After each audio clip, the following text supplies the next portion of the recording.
Selamat pagi Bapak dan Ibu sekalian yang terkasih dalam Tuhan Yesus. Senang sekali kita bisa bersama-sama berkumpul untuk beribadah kepada Tuhan walaupun hanya dalam ibadah online di tengah pandemi COVID-19 saat ini. Ini adalah anugerah yang terbesar buat kita, yaitu kehidupan. Bahkan kehidupan yang kekal yang Tuhan janjikan kepada kita. Mari kita memulai kebaktian kita pada pagi hari ini, dan sebelumnya kita mempersiapkan hati dan menenangkan diri untuk masuki saat teduh.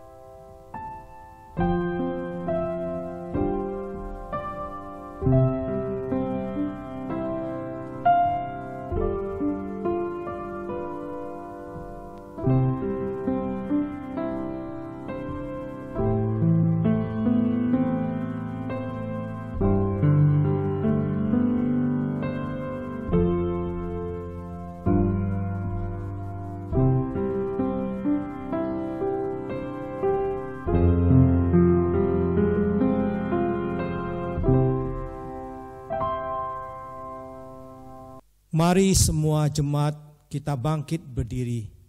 Kita akan memulai ibadah online kita pada pagi hari ini. Ibadah online ini dimulai dengan satu pengakuan bahwa pertolongan kita dalam nama Tuhan yang menjadikan langit dan bumi dan beserta dengan segala isinya. Berkat dan anugerahnya kiranya berkenan turun ke atas diri kita masing-masing. Amin. Saudara, di tengah kondisi yang tidak menentu saat ini, kita menjadi ragu, kita menjadi bimbang akan penyertaan Tuhan. Tapi yakinlah saudara, bahwa Tuhan adalah Bapa yang memelihara kita, yang akan menuntun kita di dalam kehidupan ini sampai kita dipanggil olehnya. Dia akan mengatasi segala persoalan kita hadapi. Maupun persoalan itu sesulit apapun, sesukar apapun, Ia akan menjadikan kepada kita jalan keluar bagi permasalahan kita. Mari kita menyanyikan lagu Bapa Surgawi Memeliharaku.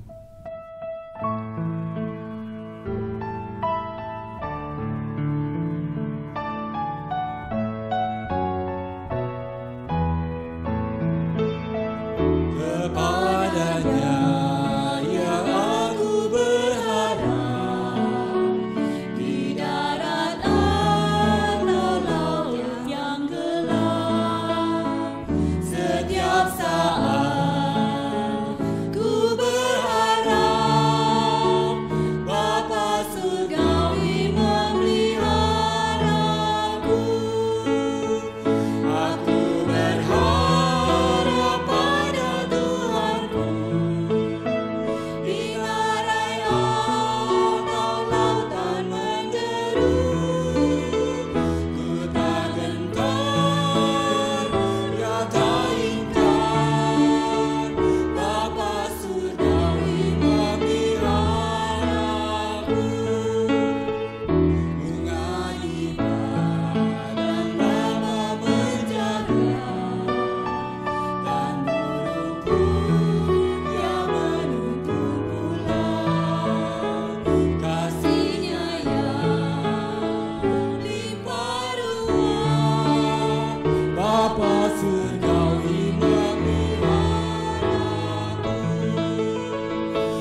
surgawi memeliharaku, Bapa surgawi memeliharaku.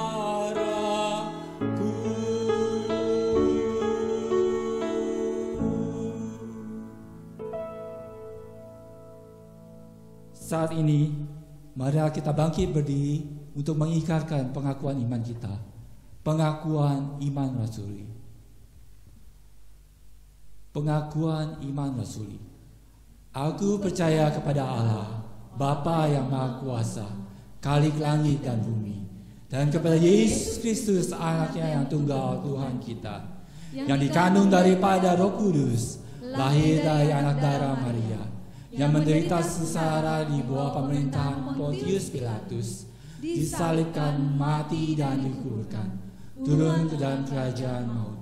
Pada hari yang ketiga, bangkit pula dari antara orang mati, naik ke surga, duduk di sebelah kanan Allah, Bapa yang Maha Kuasa. Dan dari sana Ia akan datang untuk menghakimi orang yang hidup yang mati. Aku percaya pada Roh Kudus, gereja yang kudus dan am, persekutuan orang kudus, pengampunan dosa, kebangkitan tubuh, dan hidup yang kekal. Amin. Silakan duduk. Hari ini firman Tuhan akan dibawakan oleh Evangelis Apri dengan tema pengharapan yang kekal. Satu-satunya harapan kita adalah Tuhan Yesus, sebab Dia adalah sumber kekuatan, sumber kedamaian, dan sumber pengharapan kita. Baiklah kita hanya bergantung kepada Dia saja, taat dan setia kepada Tuhan. Mari kita mengandalkan Dia dalam kehidupan kita. Mari kita mempersiapkan hati kita untuk memasuki firman Tuhan dengan menyanyikan lagu Satu-satunya yang Kuandalkan.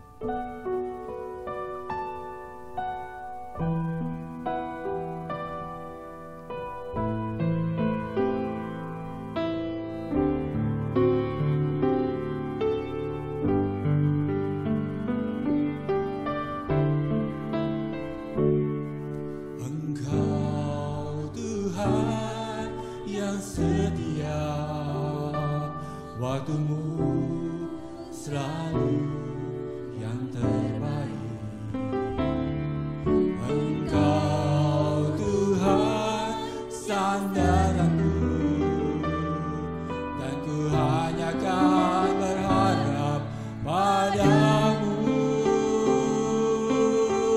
Satu-satunya yang ku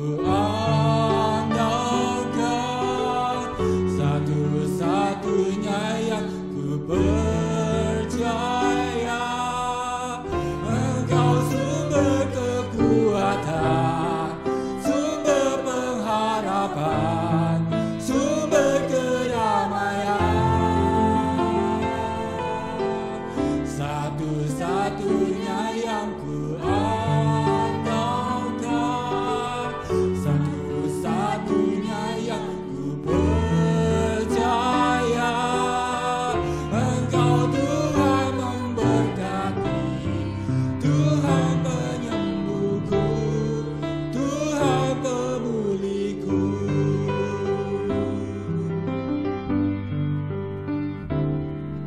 Engkau Tuhan yang setia, waktumu selalu yang terbaik.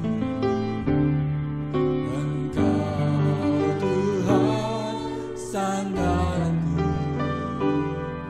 dan ku hanya akan berharap padamu. Satu-satunya yang ku andalkan,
Shalom Bapak Ibu Saudara yang terkasih dalam Tuhan Yesus Kristus. Apa kabarnya? Saya berharap Bapak Ibu Saudara sekalian dalam sehat secara iman maupun sehat secara imun. Baik, kita akan mendengarkan kebenaran firman Tuhan, tetapi kita akan berdoa terlebih dahulu. Terima kasih Tuhan, kami bersyukur kepadamu kalau pada pagi hari ini kami terus diberikan kesempatan untuk dapat mendengarkan kebenaran firman-Mu. Berkati setiap umat-Mu yang akan mendengarkan kebenaran firman-Mu dan juga hamba-Mu yang akan menyampaikan kebenaran firman Tuhan pada pagi hari ini. Kami siapkan hati kami dan biarlah kami boleh memahami kebenaran firman Tuhan, dan terlebih daripada itu setiap kami boleh menjadi pelaku-pelaku kebenaran firman-Mu. Terpujilah nama Tuhan Yesus. Inilah doa kami di dalam nama Tuhan Yesus. Kami telah berdoa dan mengucap syukur kepadamu. Amin. Bapak Ibu Saudara yang terkasih dalam Tuhan Yesus Kristus, tema kebenaran firman Tuhan pada pagi hari ini adalah pengharapan yang kekal. Diambil di dalam Yohanes pasal 14 ayat 1 sampai dengan yang ke-7.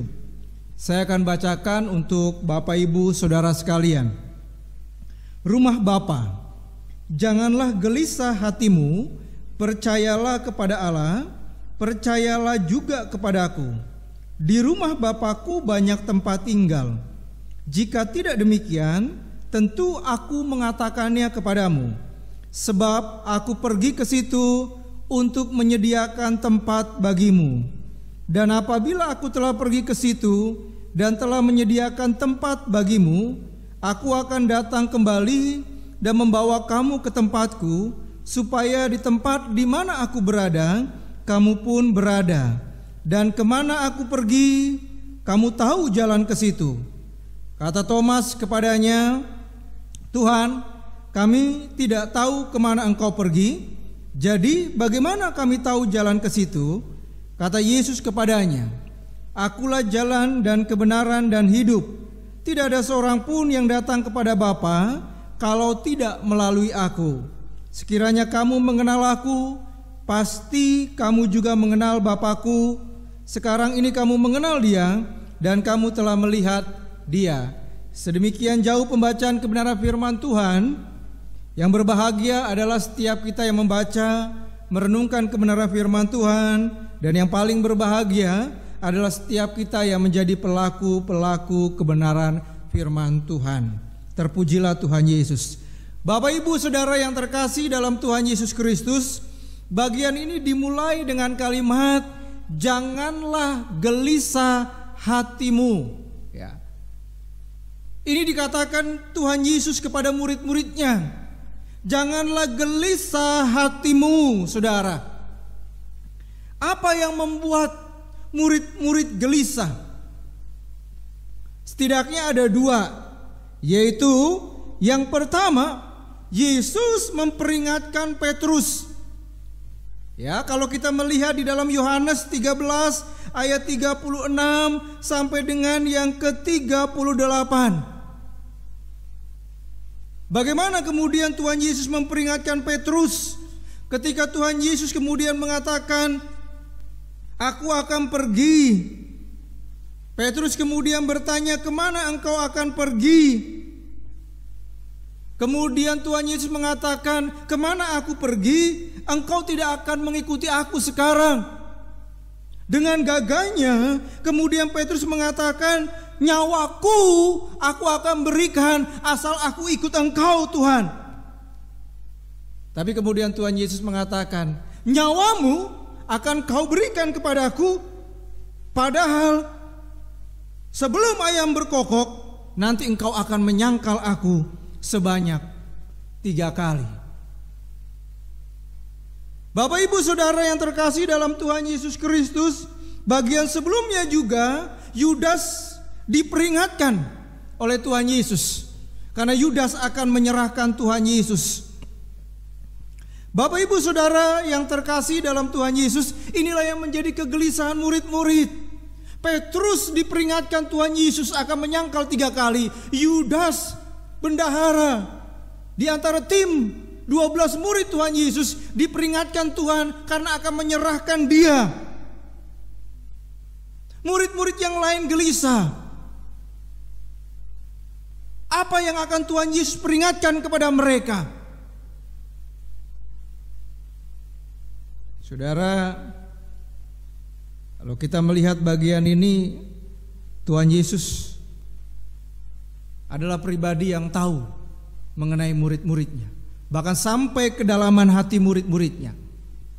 Dan Tuhan Yesus adalah pribadi yang tegas, saudara. Kalau murid-muridnya akan melakukan sesuatu yang salah, kalau murid-muridnya kemudian melakukan sesuatu yang tidak benar, Tuhan pun tegas akan memperingatkan, bahkan menegur.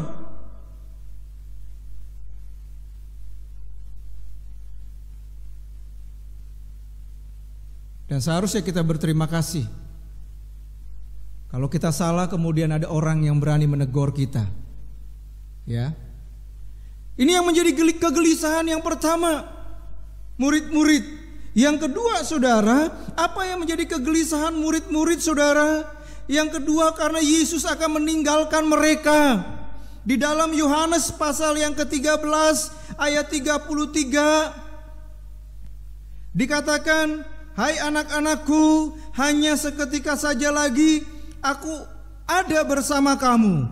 Kamu akan mencari aku, dan seperti yang telah kukatakan kepada orang-orang Yahudi, ke tempat aku pergi tidak mungkin kamu datang. Demikian pula aku mengatakannya sekarang juga kepadamu." Kemudian ayat yang ke-36 juga dijelaskan Tuhan Yesus. Simon Petrus berkata kepada Yesus, "Tuhan, kemana engkau pergi?" Jawab Yesus, "Ke tempat aku pergi engkau tidak dapat mengikuti aku sekarang, tetapi kelak engkau akan mengikuti aku." Ini yang menjadi kegelisahan murid-murid, karena Yesus akan meninggalkan mereka. Ini yang menjadi kegelisahan yang paling utama di hati murid-murid, saudara. Yesus akan pergi dan akan meninggalkan mereka, dan mereka akan berpisah dengan Tuhan Yesus.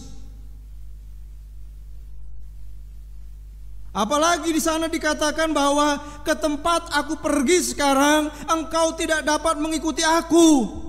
Padahal selama 3,5 tahun mereka sudah bersama-sama dengan Tuhan Yesus. Kemana Tuhan Yesus pergi, mereka ikut. Tidak ada satu hari pun mereka tidak bersama-sama dengan Tuhan. Setiap hari selama 3,5 tahun mereka selalu berada bersama-sama dengan Tuhan. Dan sekarang mereka harus berpisah karena Yesus harus pergi, dan mereka tidak bisa mengikuti kemana Yesus pergi. Itulah yang menjadi kegelisahan di hati murid-murid.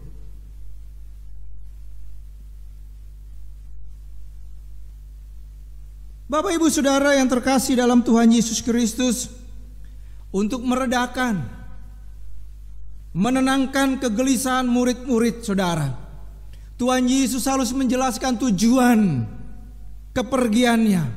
Maksud kepergiannya itu untuk apa?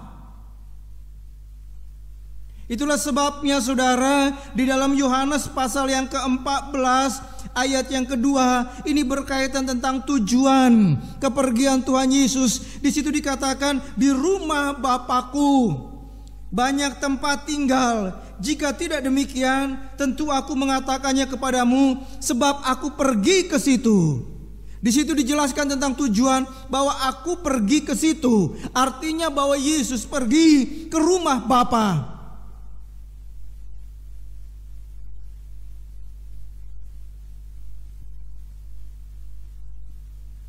Bapak Ibu Saudara yang terkasih, rumah Bapa itu artinya sorga. Artinya bahwa Yesus akan pergi ke sorga. Yang menarik di situ dikatakan rumah Bapa banyak tempat tinggal.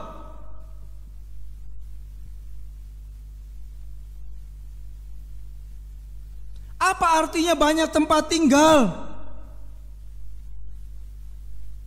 Bapak Ibu Saudara yang terkasih dalam Tuhan Yesus Kristus, banyak tempat tinggal itu tidak menunjuk pada perbedaan tingkat kemuliaan.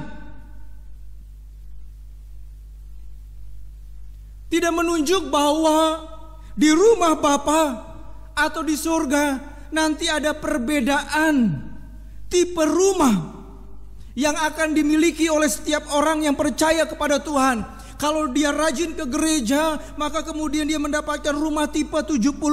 Kalau kemudian dia kurang rajin ke gereja, maka kemudian di surga di rumah Bapa dia akan mendapatkan tipe yang jauh lebih rendah, mungkin tipe 50. Enggak, saudara, itu bukan berbicara tentang tingkat kemuliaan. Banyak tempat tinggal itu artinya berbicara tentang ketersediaan tempat di surga bagi semua orang yang percaya. Kalau ada orang yang kemudian diinjili, kemudian percaya kepada Tuhan, maka tersedia rumah di surga baginya. Tersedia tempat di surga baginya. Banyak tempat tinggal juga berbicara bahwa sorga itu adalah suatu tempat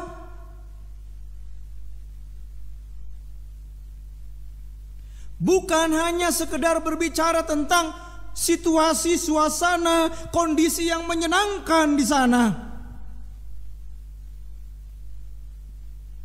Kalau Bapak Ibu perhatikan di dalam ayat yang kedua sampai dengan ayat yang ketiga, dalam Alkitab versi Indonesia ini, kata tempat itu diulang sebanyak 5 kali.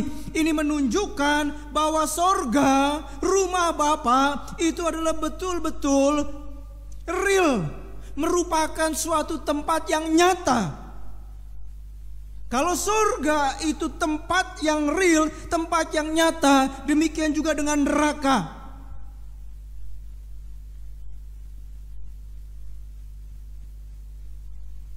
Rumah Bapa atau banyak tempat tinggal di rumah Bapa ini menunjukkan juga pada satu tempat yang tetap, yang kekal, yang permanen. Tidak lagi berpindah-pindah.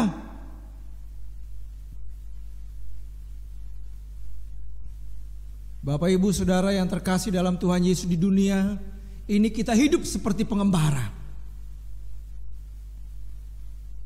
berpindah-pindah tempat. Saya lahir di Tanjung Priuk, kemudian besar remaja, pindah ke daerah Duren Sawit, Jakarta Timur, kuliah di Purwokerto, kemudian lanjut kuliah lagi di Yogyakarta. Pelayanan pertama di Purwokerto, kemudian pindah ke Sukabumi,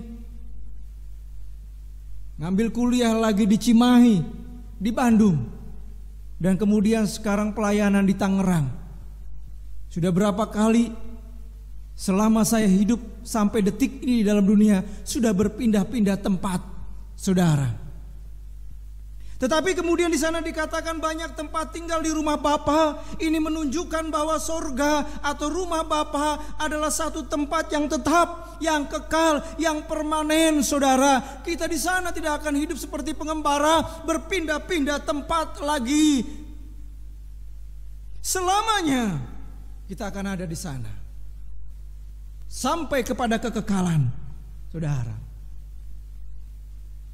Ini tujuan yang dijelaskan Tuhan Yesus kepada murid-muridnya, saudara, bahwa tujuan aku pergi adalah ke rumah Bapa. Kemudian Tuhan Yesus menjelaskan maksud kepergiannya adalah untuk menyediakan tempat bagimu. Itu yang dikatakan di dalam ayat yang kedua, di rumah Bapa-Ku banyak tempat tinggal. Jika tidak demikian, tentu aku mengatakannya kepadamu, sebab aku pergi ke situ untuk menyediakan tempat bagimu. Menyediakan tempat bagimu itu artinya bukan berarti bahwa di surga sedang ada proyek besar-besaran yang dilakukan Tuhan Yesus. Di sana sedang pembangunan rumah besar-besaran, karena surga sudah tersedia bagi setiap orang yang percaya kepadanya. Memastikan bahwa ada tempat bagi setiap orang yang mau percaya kepada Tuhan Yesus. Dari tujuan yang dijelaskan Tuhan Yesus, dari maksud yang dijelaskan Tuhan Yesus, disinilah letak pengharapan kekal bagi setiap orang yang percaya.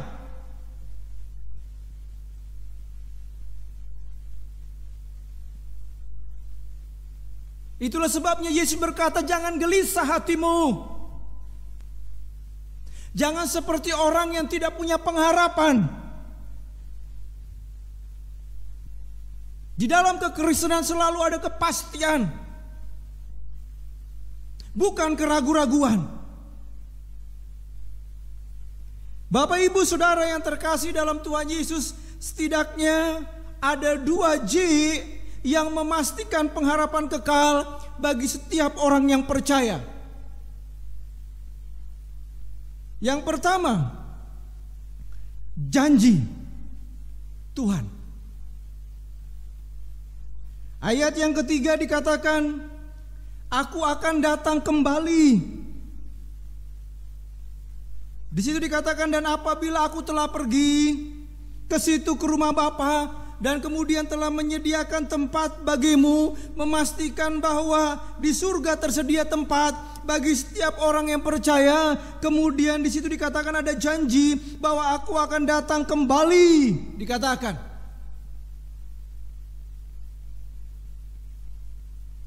kapan?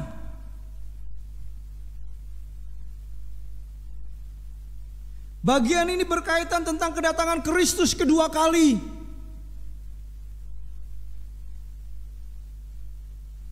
Alkitab mengatakan, tidak ada yang tahu persis. Kedatanganku seperti pencuri. Yesus mengatakan,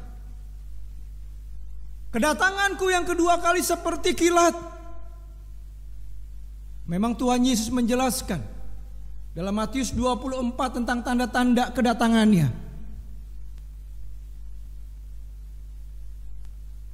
Akan terjadi gempa bumi besar yang dialami oleh seluruh dunia. Kemudian akan terjadi kelaparan yang dahsyat. Kemudian kasih menjadi dingin. Dijelaskan lagi dalam pengajaran tentang akhir zaman oleh Rasul Paulus dalam 2 Timotius 3. Dunia akan menjadi semakin sukar. Masa-masa yang akan kita jalani dalam kehidupan kita yang ada di dalam dunia sampai kepada kedatangan Kristus yang kedua kali bukan semakin mudah tetapi makin sukar, saudara. Dunia atau manusia cinta uang, tidak tahu mengasihi, tidak suka berdamai. Itu yang dikatakan mengenai tanda-tanda kedatangan Kristus kedua kali. Orang sudah tidak peduli lagi dengan agama. Anak-anak memberontak terhadap orang tua.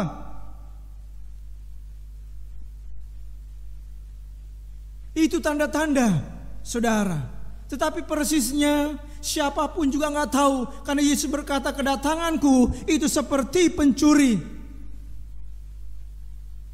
Tetapi yang pasti yang dijelaskan dalam bagian ini, saudara, kalau kemudian aku sudah pergi ke rumah Bapa dan sudah memastikan tentang tempat di surga, janji Tuhan bahwa Dia akan datang kembali.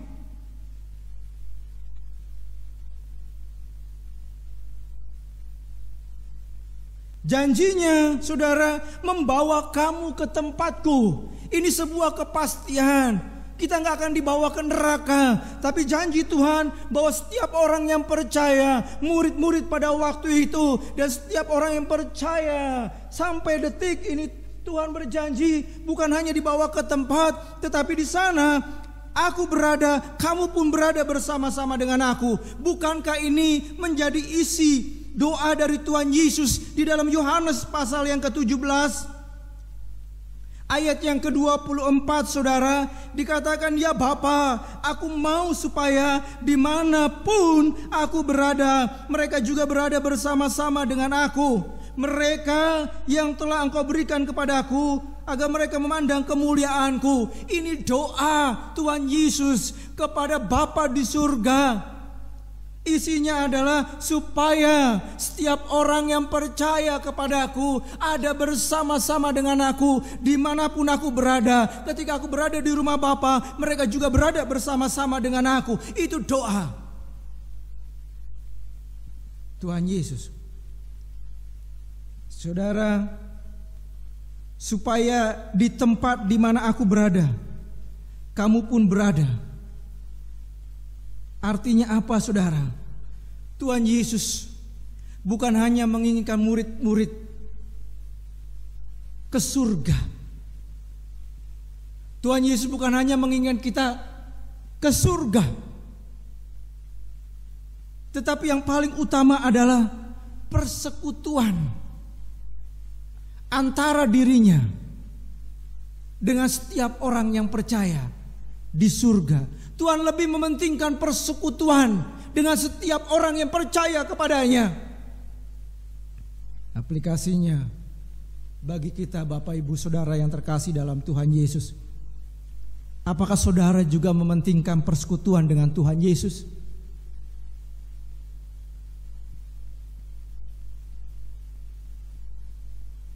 Ibrani 10 ayat yang ke-25. Menjelang kedatangan Kristus, banyak orang yang sudah tidak lagi mempedulikan pertemuan-pertemuan ibadah.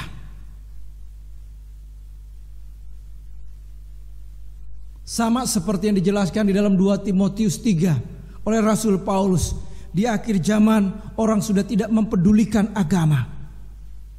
Artinya banyak orang, saudara, yang sudah tidak mementingkan persekutuan dengan Tuhan Yesus, sudah tidak mementingkan lagi yang namanya ibadah, sudah tidak mementingkan lagi yang namanya berdoa, sudah tidak mementingkan lagi yang namanya kemudian saat teduh bersama dengan Tuhan. Pertanyaan besar juga, apakah ketika kita beribadah di gereja, kita sudah benar-benar ada di dalam persekutuan dengan Tuhan? Kita menikmati hadirat Tuhan, kita menikmati persekutuan dengan Tuhan. Kebanyakan orang ibadah saat ini, saudara, tidak lagi menghargai hadirat Tuhan.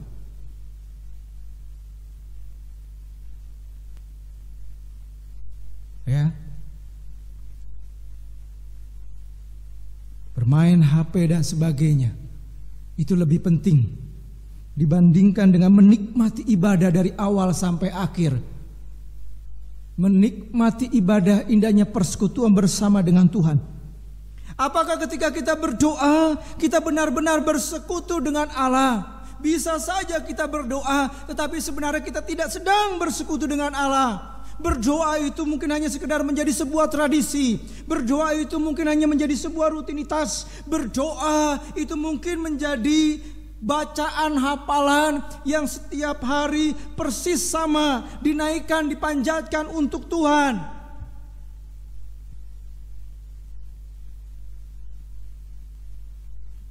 Saudara, ini J yang pertama, janji Tuhan untuk memastikan pengharapan yang kekal bagi orang yang percaya. J yang kedua, saudara, yang terakhir adalah jalan. Ya. Ayat yang ke-6, di situ dikatakan, kata Yesus kepadanya, akulah jalan dan kebenaran dan hidup. Yesus mengatakan bahwa dirinya adalah jalan ke rumah Bapa, jalan ke surga. Itu artinya bahwa Yesus bukan petunjuk jalan.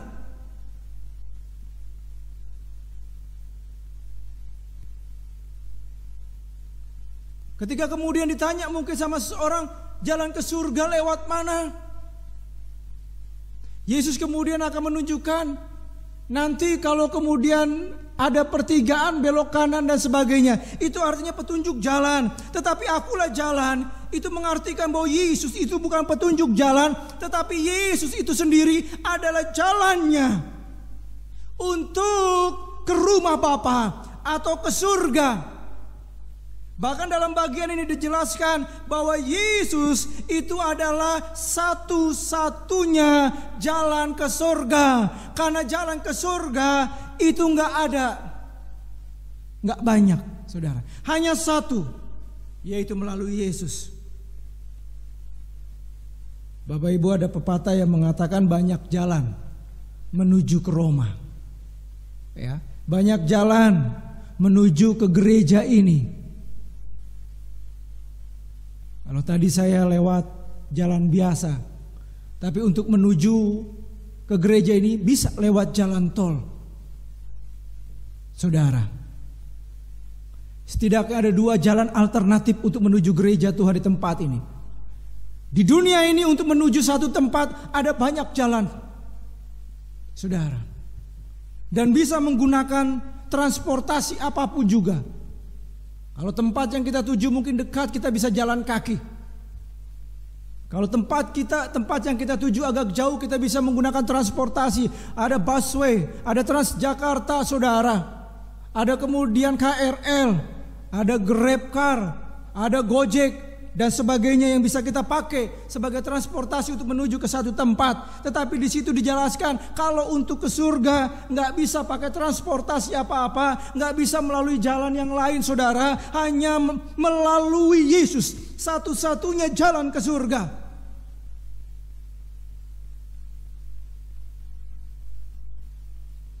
Itulah sebabnya, saudara, dalam kitab Kisah Para Rasul, kekristenan itu sering disebut sebagai jalan Tuhan. Ya, kalau ingin menunjukkan Kristen zaman dulu itu disebutnya jalan Tuhan. Kisah Para Rasul 9 ayat yang kedua dikatakan, dan meminta surat kuasa daripadanya untuk dibawa kepada majelis-majelis Yahudi di Damsyik, supaya jika ia menemukan laki-laki atau perempuan yang mengikut jalan Tuhan. Ya. Jadi setiap perempuan laki-laki yang mengikut jalan Tuhan. Jadi kekristenan pada waktu itu sering disebut sebagai jalan Tuhan. 19 juga demikian, Kisah Para Rasul 19 ayat yang ke-9. Tetapi ada beberapa orang yang tegar hatinya. Mereka tidak mau diyakinkan, malahan mengumpat jalan Tuhan di depan orang banyak. Ada orang yang gak mau diyakinkan, diinjili menolak, saudara, malah justru mengumpat jalan Tuhan. Kemudian Kisah Para Rasul pasal 19 ayat 23, Kisah Para Rasul pasal 24 ayat 14 dan juga ayat yang ke-22, di situ juga menjelaskan tentang jalan Tuhan. Bapak, Ibu, Saudara yang terkasih dalam Tuhan Yesus Kristus, apakah mudah untuk mengikuti Yesus? Apakah mudah tetap mempertahankan iman, mengikuti jalan Tuhan? Yang pasti dan diyakinkan tadi, itulah yang akan menuju kepada sorga, ke rumah Bapa. Tapi banyak orang, saudara, yang akhirnya kemudian meninggalkan jalan Tuhan. Kenapa? Karena gak mudah untuk mengikuti jalan Tuhan. Matius 7, saudara, ayat yang ke-14.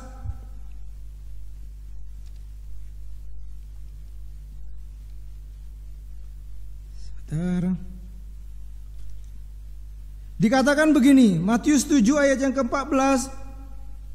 Karena sesaklah pintu dan sempitlah jalan yang menuju kepada kehidupan, dan sedikit orang yang mendapatinya. Meskipun ada kepastian bahwa di dalam Tuhan Yesus sebagai jalan untuk satu-satunya untuk ke rumah Bapa atau ke surga, saudara, tetapi di situ dikatakan dalam Matius 7 ayat yang ke-14, sedikit orang yang mendapatinya. Kenapa? Karena enggak mudah untuk mengikuti jalan Tuhan. Sesaklah pintu dan sempitlah jalan yang menuju kepada kehidupan. Sempitlah, saudara, jalan. Bukan jalan yang lebar, tapi jalan yang sempit. Dan melalui jalan itu bukan hanya sekedar sempit, tetapi banyak tantangan, banyak pencobaan, banyak penderitaan yang harus kita lalui, tetapi selalu berujung kepada happy ending. Karena endingnya adalah sorga, rumah Bapa. Hanya orang yang berani melalui sempitnya jalan itu, membayar harga untuk mengikut Tuhan, yang bisa ke rumah Bapa. Bapak Ibu, inilah konsep soteriologi atau keselamatan di dalam kekristenan. Tanpa Yesus ditegaskan manusia binasa. Tanpa Yesus, saudara, tidak seorang pun ke surga. Itulah sebabnya Yesus berkata, di luar aku kamu tidak dapat berbuat apa-apa. Di luar aku kamu binasa. Di luar aku kamu tidak akan pernah mungkin ke rumah Bapa, ke surga. Kesimpulannya Bapak Ibu Saudara sekalian, janganlah gelisah seperti orang yang tidak berpengharapan.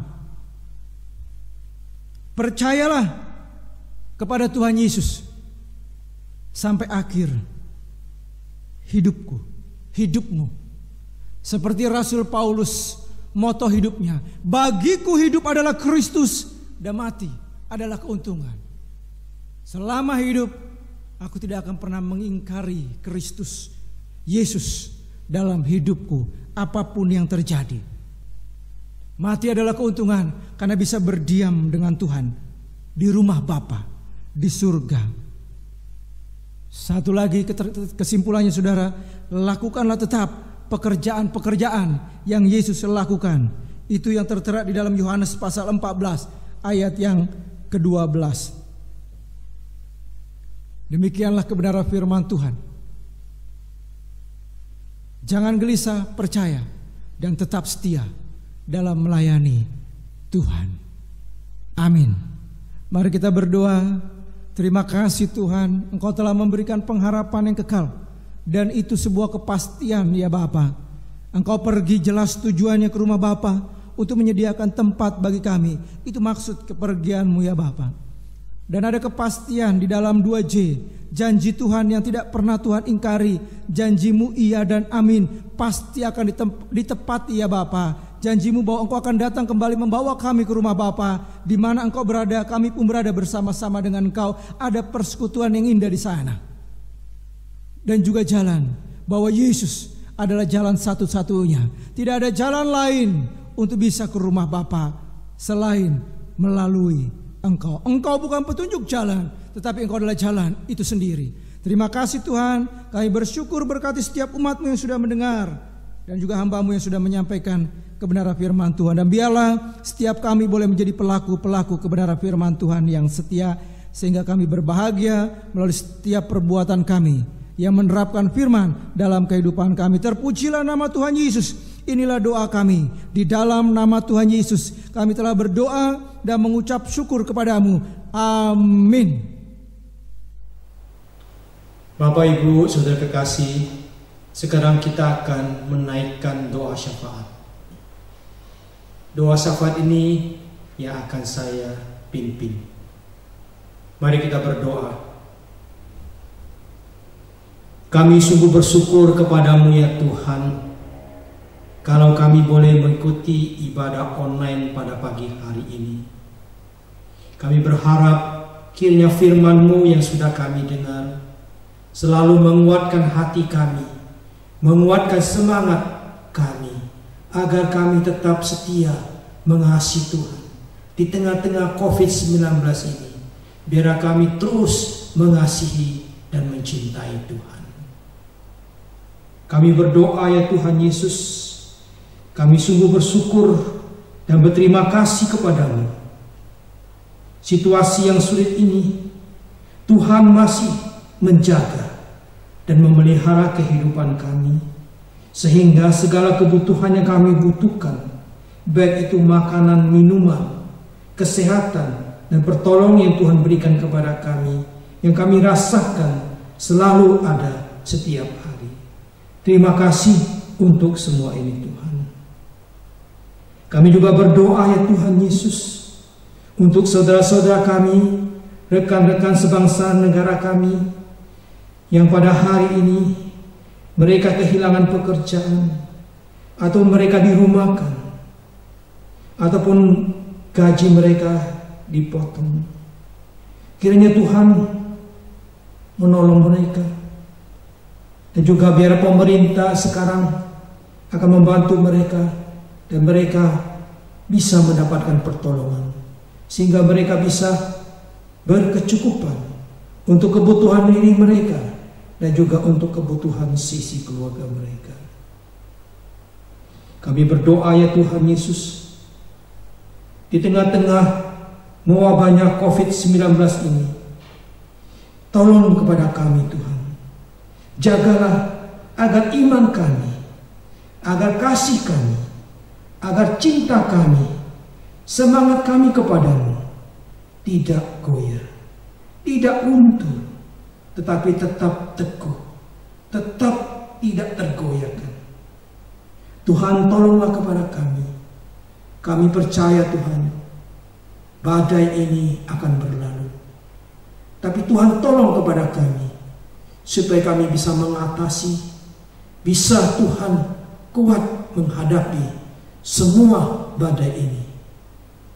Kami percaya hanya dengan pertolongan-Mu, hanya dengan belas kasihan-Mu, hanya dengan bantuan yang Tuhan berikan kepada kami bisa menghadapi semua ini.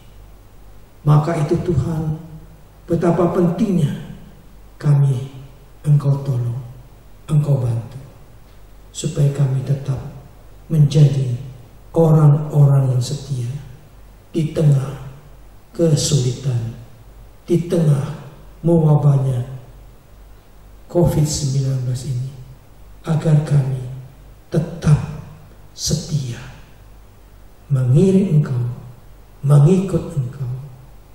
Terima kasih Tuhan. Inilah doa kami Bapa yang kami panjatkan dan kami alaskan hanya dalam nama Tuhan kami, Yesus Kristus. Kami sudah berdoa. Amin. Mari saudara kita mengakhiri kebaktian kita pada pagi hari ini dengan menyanyikan doksologi.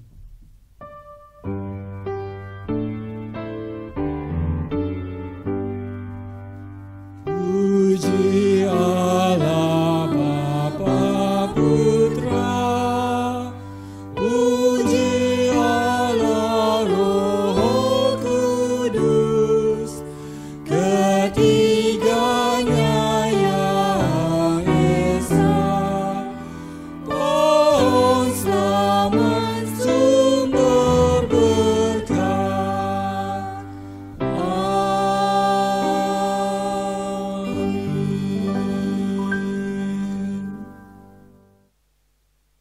Jemaat yang kekasih, mari sekarang kita arahkan seluruh hati, jiwa, roh kita kepada Tuhan.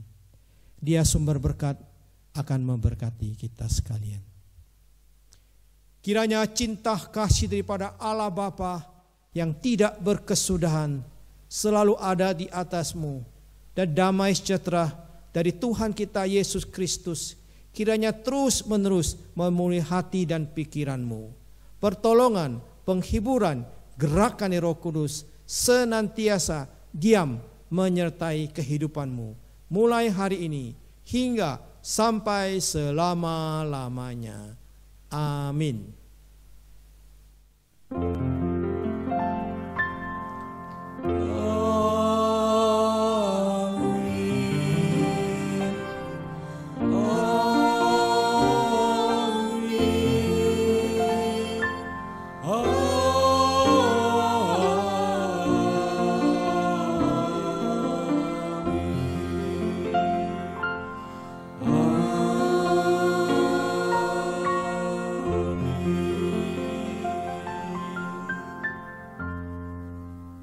Selanjutnya kita akan mendengarkan warta yang disampaikan oleh Pendeta Nathan Hidayat. Waktu dan tempat kami persilakan. Ya Bapak Ibu Saudara kekasih, kita akan mendengarkan pengumuman. Sebenarnya ini bukan pengumumannya, sedikit himbauan saja. Ada beberapa himbauan yang perlu mungkin kita taati dan kita jalani bersama. Pertama saudara, sebagai warga negara yang baik, sebagai warga gereja, biarlah kita tetap mentaati aturan yang sudah dikeluarkan oleh pemerintah, ya, dengan menjalani PSBB ini bersama-sama. Mari kita bersatu bersama, ya, bergandeng tangan, memerangi COVID-19 ini. Kami percaya saudara, kalau kita bersatu, kita bisa ya melewati badai ini dengan baik. Itu himbauan kami pertama. Yang kedua, himbauan kami yaitu dalam situasi kondisi yang mewabahnya COVID-19 ini, biar kita masing-masing harus banyak memeriksa diri, introspeksi diri. Kita boleh introspeksi kerohanian kita boleh introspeksi diri kita selama ini. Apakah dalam situasi yang demikian membuat kita lebih harus mencari Tuhan? Dalam situasi demikian biar membuat kita lebih banyak mencari maksud dan rencana kehendak Tuhan. Inilah mungkin saatnya paling bagus. Saat demikian kita lebih banyak membaca firman Tuhan, lebih banyak berdoa, dan lebih banyak bersama keluarga saling mengasihi, saling menopang, saling membantu, dan juga kita boleh menjadi teladan sebagai kepala keluarga, sebagai ibu rumah tangga, dan sebagai anak, biar kita bisa menjalankan fungsi kita dengan baik. Itulah himbauan kami.